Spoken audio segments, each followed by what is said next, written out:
Hey everybody, Alex here, out of the park 23 Pittsburgh Pirates franchise episode number 18, and we are just wrapping up the 2028 offseason, so I want to walk you guys through the brief, and I mean brief, changes and results of the offseason. Frankly, as an organization, Pirates not doing much coming off their playoff season.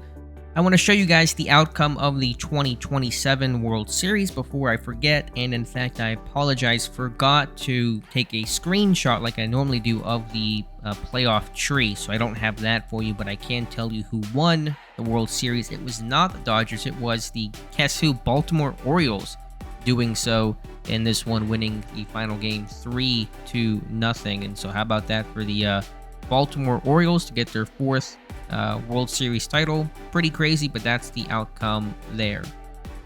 Now to talk about some of the off-season awards, because I always forget to show you guys those. I believe just one this year for the Pirates. That is Andrew Schultz winning reliever of the year with his great season, a 1.7 ERA and 72 games, an ERA plus of an absurd 256. His control has dropped here in the offseason. That's an obvious concern. His control's never been an asset for him, so we'll keep our fingers crossed as he's now 30 years old.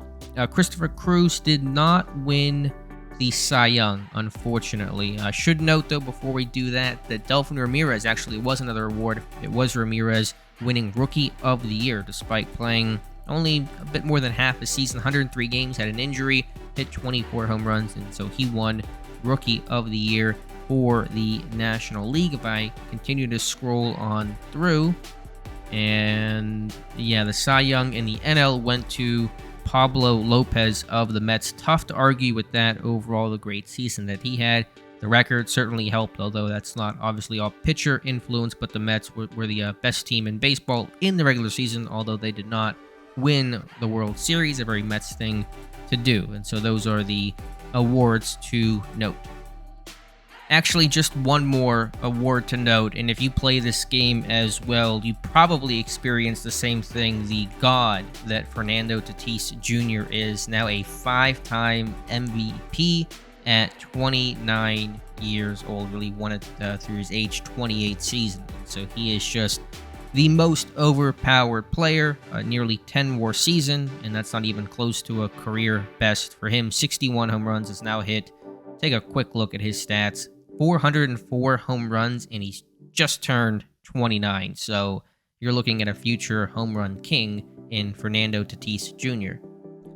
All right, so what did the Pirates do? Not a whole lot, to be honest, in terms of interesting things that happened this offseason. Some free agents in Cam Gallagher, who's still a free agent, and Tyler Duffy, still a free agent as well, age 37, wanted too much money. Brian Reynolds, officially, finally, no longer a Pirate. Don't say that with glee, but the reality of hanging on to Reynolds for quite some time, re-signing him last year, and then losing him to, who else? The LA Dodgers. Signed a really cheap deal. He was originally asking for something like $32 million whenever I was looking at what his contract extension once wore. Ended up signing super cheap, but that's sometimes how the game works, and you want to go to the Dodgers, win a ring, that's a good place to do it. So it's a 5-year deal, $72 million. I could have afforded that, but that was not what I anticipated him asking for it. But again, he's 32.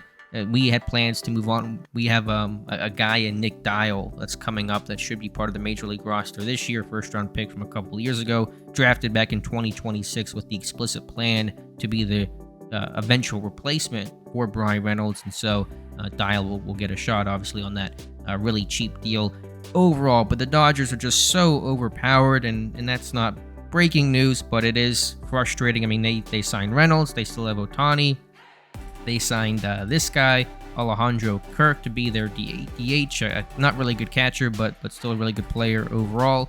Yeah, you just look at their lineup, the money they're spending, $280 million on player payroll, and we are spending not that much, considerably less, $68 million, and so that's what we're gonna have to compete with for quite some time. So beyond that, we only signed not many players overall. We did I don't think he's showing up here in the major transactions log. Give me 1 second, we'll go find him together. One of the, I believe, international free agents, if I can find where he went. There he is, and I want to be careful with the pronunciation here. Foke, we'll say Mulder, 24 years old, major league deal, but very cheap, $810,000. He is from the Netherlands, and so we're signing him as a potential option. Movement low, but everything else looks interesting, and so we'll give that one a shot. So that's one of the moves we made. Also, I pull up the transactions log. Signed Jacob Stallings, a reunion with Jacob Stallings to be this team's backup catcher. Probably Joey Bart is probably going to be our starting catcher this year, traded for from the Giants last year. And so Stallings comes back as a good leader, a great defensive player, and has been consistently about a 1.2 WAR player at 38 years old. So you wonder about the fall off, but Stallings comes back on a $2 million deal. Beyond Stallings, did select a player in the Rule 5 draft. It is Ricardo Cabrera, who was formerly of the Giants. Interesting guy's never been above AA, but did very well last year in AA, almost a 6 WAR season. Good eye, good contact, can play the entire infield. Keep Brian Hayes still injured, out 8 to 9 weeks. He is very unlikely to be ready for the start of the year. Probably comes up about a month in, and so Cabrera can be an option there at third base. Did lose some players in the Rule 5 draft. Lost 2 of them. One, this guy, Dylan Ross. Not too worried about. Colorado Extreme Fly Ball. Good luck with that. Formerly traded for him over in Atlanta, and they got back a catcher who seems to be doing well because every player you trade in this game becomes a better player, it feels like. The one guy we lost, though, and I had debated, what guys to protect on my 40-man, what guys not to. I took a chance with Nolan Stevens, and now he's in Seattle, and that's a guy I like, a potential first baseman DH of the future.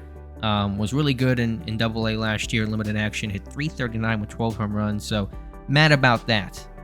We also lost the guy I've been trying to develop for about a year now in Santo Martinez. I had to DFA him to clear a 40-man spot, and the Cubs, the rival Cubs, swept in and claimed him, and I can't trade for him back. They want the moon for him, so we'll see. Maybe I can get him back later. Obviously, the bat is pretty poor, but defensively is just the best you're ever going to see, so I wanted to have him just see what would happen, but now he is with the Cubs.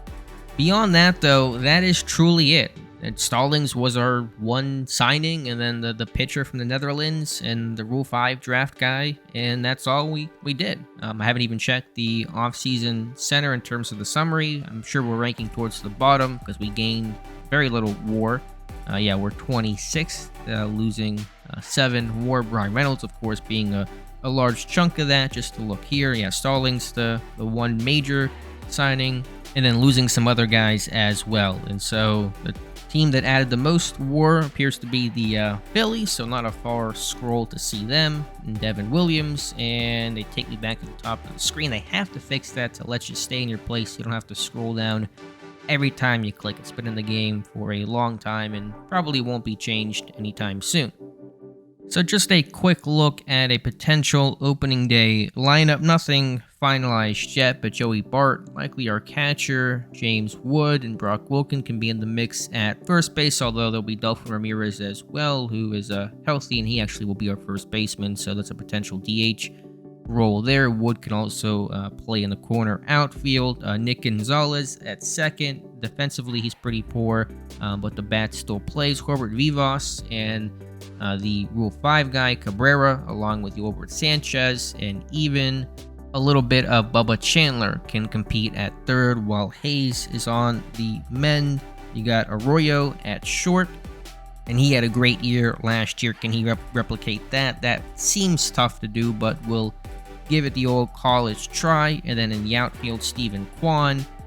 In center, like I said, Nick Dial should be certainly in the mix. He's not currently on the 40-man, or I think he is, but he's not a major league contract, so he's not showing up here. RJ Schreck out there in right, and Gavin Sheets as our DH. Pitching staff looks to be about as follows, with Christopher Cruz, our ace, Dylan Leska, who is very impressive as a rookie. Luis Avito, if he can stay healthy, he'll be very good as well. Davis Martin, a quality trade acquisition from Oakland at the deadline last year, and Alec Marsh, our number 5. Bullpen looking generally the same. Not many new names there to talk about, just a couple of losses. In terms of the minors, to kind of transition to round out this video because it is probably pretty short, some of the up-and-comers. How about Dylan Questad, a former 5th-round pick? Really kind of, he's been up and down, but he's now back up at 23 years old. That changeup, will it develop enough is a question, but has not hurt him too much so far. And he was really good in AAA in 10 starts last year. A little bit small on the sample size side, but that's a guy to look for. I don't do this often, so let's take a look at our top prospects to close things out. Our top batter looks to be Luis Morales, who's certainly a slap hitter, line drive, not going to hit for a ton of power, but really good defensively, good speed, and I think by 2030 probably be the year for him to come up.